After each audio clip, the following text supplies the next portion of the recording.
समय की कीमत। एक बार की बात है, एक छोटे से गांव में रामू नाम का एक किसान रहता था। रामू मेहनती था, लेकिन समय की कीमत को समझने में असमर्थ था। वो अक्सर अपने काम को कल पर टाल देता और दोस्तों के साथ समय बर्बाद करता। एक दिन गांव में एक ज्ञानी संत आए। संत ने गांव वालों को समय की महत्ता के बारे में समझाने के लिए एक सभा रखी। रामू भी उस सभा में गया। संत ने कहा, समय सबसे कीमती चीज है। जो समय की कीमत समझता है, वही जीवन में सफलता पाता है।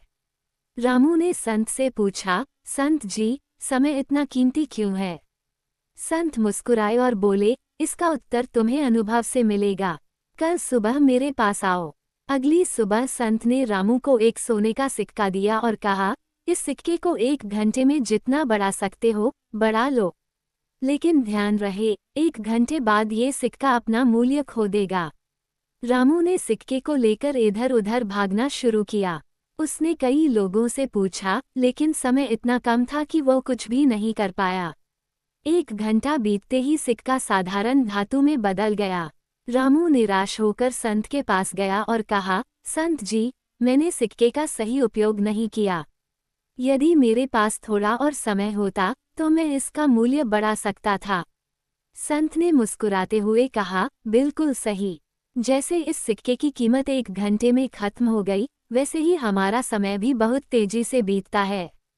यदि समय का सही उपयोग नहीं किया, तो हम जीवन में पछताने के अलावा कुछ नहीं कर सकते। इस घटना ने रामू की आंखें खोल दी। उसने ठान लिया कि वह अब से अपने समय का सदुपयोग करेगा। धीरे धीरे उसने मेहनत और समय प्रबंधन से अपनी जिंदगी बदल दी और सफल किसान बन गया। सीख। समय सबसे अनमोल संपत्ति है। इसका सही उपयोग करके हम जीवन को बेहतर बना सकते हैं। कहानी अच्छी लगे तो लाइक एंड सब्सक्राइब।